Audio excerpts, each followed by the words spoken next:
ইসলামে সব মরা পশু পাখি খাওয়া হারাম হলেও মরা মাছ খাওয়া কেন জায়েজ?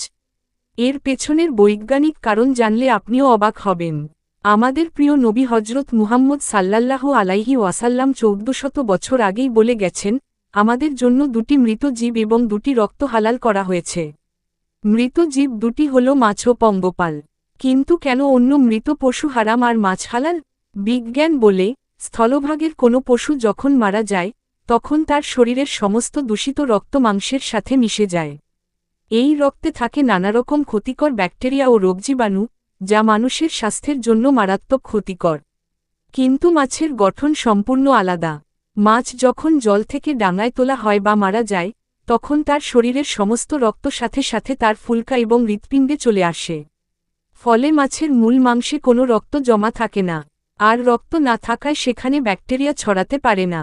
বিজ্ঞান আজ যা প্রমাণ করছে, ইসলাম তা 1400 বছর আগেই আমাদের জানিয়ে দিয়েছে। সুবহানাল্লাহ। ভিডিওটি ভালো লাগলে লাইক এবং শেয়ার করতে ভুলবেন না।